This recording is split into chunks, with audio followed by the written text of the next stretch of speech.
السلام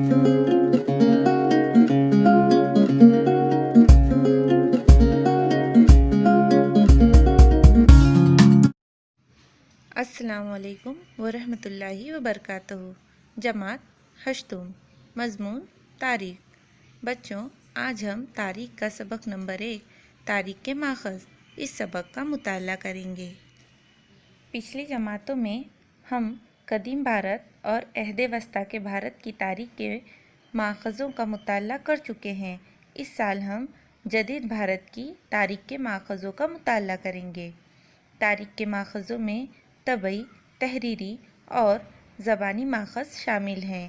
اسی طرح جدید ٹیکنالوجی پر مبنی سمعی، بصری اور سمعی و بصری ماخذ بھی شامل ہیں۔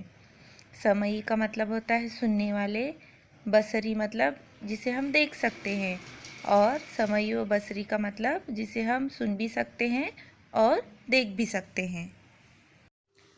طبعی ماخذ۔ تاریخ کے طبعی ماخذ میں مختلف اشیاء، عمارتوں، سکوں، مجسموں، مہروں وغیرہ کو شامل کر سکتے ہیں۔ عمارتیں اور تعمیرات۔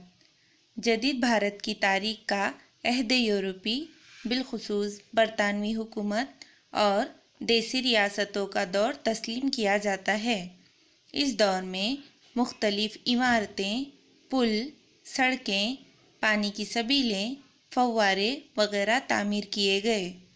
ان عمارتوں میں انتظامی دفاتر، افسران، رہنماؤں اور انقلابیوں کی رہائش گاہیں، دیسی ریاستوں کے حکمران کے محلات، رجواڑے، قلعے، جیل جیسی عمارتیں شامل ہیں۔ ان تعمیرات میں سے کئی عمارتیں آج بھی اچھی حالت میں نظر آتی ہیں۔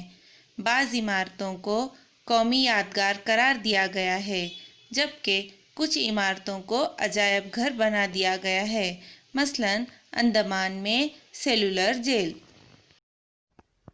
ان تعمیرات کو دیکھنے کے بعد ہمیں اس دور کی تاریخ، فن تعمیر، عمارت کی نوعیت سے اس زمانے کی معاشی خوشحالی کے بارے میں معلومات حاصل ہوتی ہے۔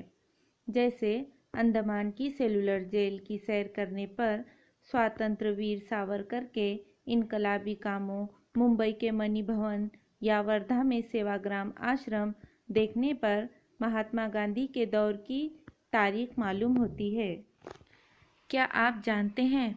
عجائب گھر اور تاریخ۔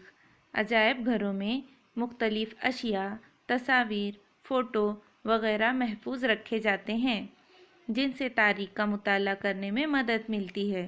پونا کے آغا خان پیلیس میں گاندھی میموریل میوزیم میں مہاتما گاندھی کے استعمال کی کئی چیزیں اور کاغذات دیکھنے کو ملتے ہیں۔ مجسمے اور یادگاریں۔ آزادی سے قبل اور آزادی کے بعد کے عہد میں کئی شخصیات کی یادگاریں مجسموں کی شکل میں قائم کی گئی ہیں۔ یہ مجسمے بھی جدید بھارت کی تاریخ کے مطالعے کے نقطہ نظر سے اہمیت کے حامل ہیں۔ مختلف مجسموں کے ذریعے اس زمانے کے حکمرانوں اور سماج کے محترم افراد کے بارے میں معلومات حاصل ہوتی ہے۔ جس شخص کا مجسمہ ہے، اس کا پورا نام، ولادت اور وفات کی تاریخ، اس کے کاموں کا مختصر احوال، حالات زندگی کی معلومات ایک تختی پر تحریر ہوتی ہے۔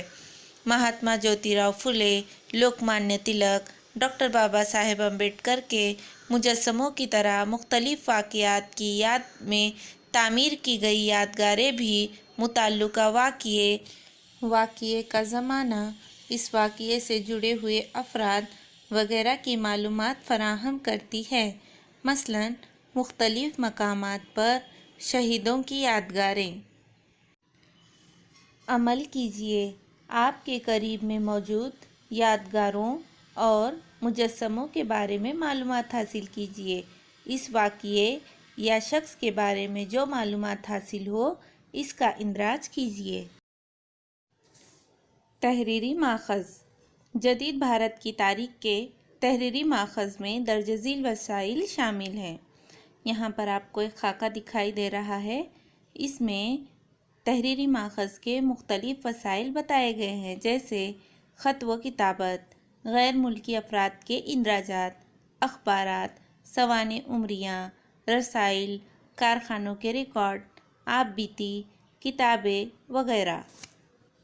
اخبارات و رسائل: اخبارات سے عصری واقعات سے متعلق معلومات حاصل ہوتی ہے۔ اسی کے ساتھ واقعے کا جامع تجزیہ، محترم شخصیات کی موافق و مخالف رائے ادارے شائع ہوتے ہیں۔ ہمیں ان کے ذریعے اس زمانے کی سیاسی، سماجی، معاشی اور تہذیبی تبدیلیوں کی معلومات حاصل ہوتی ہے۔ آزادی سے قبل کے دور میں گیانودے، گیان پرکاش، کیسری، دین بندھو، امرت بازار پتریکا جیسے اخبارات عوامی بیداری کے اہم ذرائع تھے۔ ان اخبارات کے ذریعے ہم برطانوی حکومت کی بھارت کے متعلق پالیسیوں اور ان کے بھارت پر ہونے والے اثرات کا مطالعہ کر سکتے ہیں۔ برطانوی دور میں اخبارات صرف سیاسی نہیں بلکہ سماجی بیداری کے وسیلے کے طور پر بھی کام کر رہے تھے۔ وشنو شاستری چپلونکر کے مہانامے نبندھ مالا اور لوک ہتوادی عرف گوپال ہری دیشمکھ نے پربھاکر نامی ہفت روزے میں لکھے گئے 100 خطوط کے ذریعے مختلف سماجی اور تہذیبی موضوعات پر اظہار خیال کیا ہے۔ آئیے جان لیں ڈاکٹر بابا صاحب امبیڈکر اور اخبارات۔ ڈاکٹر بابا صاحب امبیڈکر نے جنوری سن 1920 میں موک نائک نامی 15 روزہ شروع کیا، لیکن انہیں اعلیٰ تعلیم کے لیے برطانیہ جانا پڑا، جس کی وجہ سے وہ اس اخبار کو اپنے ساتھیوں کے سپرد کر گئے۔ ڈاکٹر بابا صاحب امبیڈکر نے اپریل سن 1927 میں بہشکرت بھارت نامی اخبار شروع کیا۔ انہوں نے عام لوگوں کو بیدار کرنے اور منظم کرنے کے لیے اس اخبار میں مضامین لکھے۔ اس کے علاوہ انہوں نے جنتا اور پربدھ بھارت نامی مزید 2 اخبار جاری کیے۔ نقشے اور خاکے: نقشوں کو بھی تاریخ کا اہم ماخذ تسلیم کیا جاتا ہے۔ نقشوں کی وجہ سے ہم شہروں یا کسی مخصوص مقام کی تبدیل ہوتی نوعیت کا مطالعہ کر سکتے ہیں۔ برطانوی دور میں قائم شدہ ایک آزاد محکمہ سروے آف انڈیا نے بھارت کے مختلف صوبوں اور شہروں کا سائنٹیفک طریقے سے جائزہ لے کر نقشے تیار کیے ہیں۔ نقشوں کی طرح ماہر تعمیرات آرکیٹیکٹ کے تیار کردہ خاکے بھی فن عمارت سازی نیز کسی حصے کی ترقی کے مراحل کو سمجھنے کے نقطہ نظر سے اہمیت کے حامل رکھتے ہیں۔ مثلاً ممبئی پورٹ ٹرسٹ کے پاس ممبئی بندرگاہ کے پہلے پہل تیار کردہ خاکے ہیں۔ آگے چل کر بندرگاہ کو ترقی دینے کے لیے ماہر تعمیرات اور انجینئروں کے تیار کردہ خاکوں کی مدد سے ممبئی شہر کی ترقی کی معلومات حاصل ہو سکتی ہے۔ زبانی ماخذ: جدید بھارت کی تاریخ کے زبانی ماخذوں میں درج ذیل وسائل شامل ہیں۔ یہاں پر جو آپ کو باکس دکھائی دے رہا ہے اس میں مختلف وسائل دکھائی گئے ہیں۔ یہاں پر ہم اس میں سے جوشیلے گیت اور پوواڑے ان کو مختصر طور پر دیکھیں گے۔ جوشیلے گیت: تحریک آزادی کے دور میں کئی جوشیلے گیت لکھے گئے۔ ان میں سے کئی گیت آج تحریری شکل میں موجود ہیں، لیکن کئی غیر مطبوعہ جوشیلے گیت مجاہدین آزادی کو زبانی یاد ہیں۔ ان جوشیلے گیتوں سے آزادی سے قبل کے حالات اور آزادی کی تحریک کے پس پشت ترغیب کی معلومات حاصل ہوتی ہے۔ اگلا وسائل ہے پوواڑے۔ پوواڑے کے ذریعے تاریخی واقعات نیز کسی فرد کے کاموں کے بارے میں معلومات حاصل ہوتی ہے۔ برطانوی دور میں سن 1857 کی جنگ آزادی، مختلف انقلابیوں کے دلیرانہ کاموں پر مبنی پوواڑے لکھے گئے۔ لوگوں میں تحریک اور حوصلہ بیدار کرنے کے لیے ان پوواڑوں کا استعمال کیا جاتا تھا۔ جنگی آزادی کی طرح ستیہ شودھک سماج نے پوواڑوں کے ذریعے پچھڑے طبقے میں بیداری پیدا کرنے متحدہ مہاراشٹر کی جدوجہد جیسے واقعات پر مبنی پوواڑے لکھے ہیں۔ سمعی، بصری اور سمعی و بصری ماخذ۔ جدید عہد میں ٹیکنالوجی کی ترقی کی وجہ سے فوٹوگرافی، آواز کی ریکارڈنگ، فلم وغیرہ فنون کا ارتقاء ہوا۔ اس سے تیار ہونے والے فوٹو ریکارڈز فلم کا استعمال تاریخ کے ماخذ کے طور پر کیا جاتا ہے۔ فوٹو جدید بھارت کی تاریخ کا بصری ماخذ ہے۔ فوٹوگرافی کے فن کی ایجاد کے بعد مختلف افراد، واقعات، نیز اشیاء اور عمارتوں کے فوٹو اتارے جانے لگے۔ فوٹو کے ذریعے فرد اور واقعہ جیسا تھا یا وقوع پذیر ہوا، اس کے منظر کی صورت میں معلومات حاصل ہوتی ہے۔ عہد وسطیٰ میں انسان کیسا دکھائی دیتا تھا یا واقعہ کس طرح رونما ہوا، اس کی تصویریں دستیاب ہیں، لیکن ان تصویروں کے قابل اعتبار ہونے پر سوال اٹھائے جاتے ہیں۔ ان کے مقابلے میں فوٹو نہایت قابل اعتبار تسلیم کیے جاتے ہیں۔ انسان کے فوٹو سے پتہ چلتا ہے کہ وہ کیسا دکھائی دیتا تھا اور اس کا پہناوا کیسا تھا۔ کسی واقعے کی فوٹو سے وہ واقعہ آنکھوں کے سامنے آ جاتا ہے۔ اسی طرح عمارتوں یا اشیاء کے فوٹو سے اس کی شکل و صورت سمجھ میں آتی ہے۔ ریکارڈز۔ فوٹوگرافی کے فن کی طرح آواز کو ریکارڈ کرنے کے آلات کی ایجاد بھی اہم ہے۔ ریکارڈز تاریخ کی سمعی ماخذ ہیں۔ موجودہ عہد کے لیڈروں یا اہم افراد کی تقریریں، گیت ریکارڈ کی شکل میں دستیاب ہیں۔ ان کا استعمال تاریخ کے ماخذ کے طور پر کیا جا سکتا ہے۔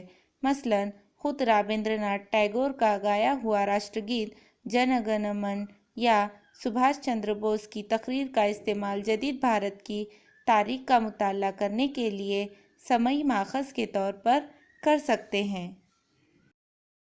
فلم کو جدید ٹیکنالوجی کی غیر معمولی ایجاد تسلیم کیا جاتا ہے۔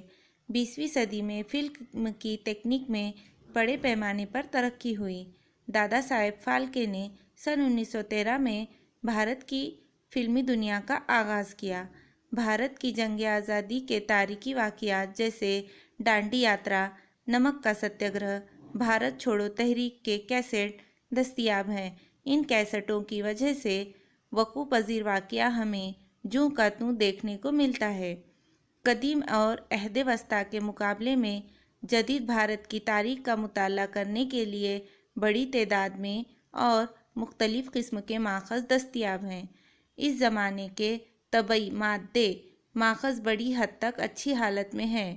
محافظ خانے، آرکیوز میں حفاظت سے رکھے ہوئے کئی تحریری ماخذ بھی موجود ہیں۔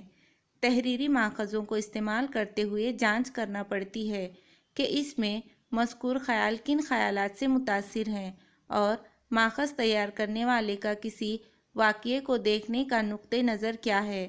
ایسے ماخذوں کی نگہداشت بہت ضروری ہے۔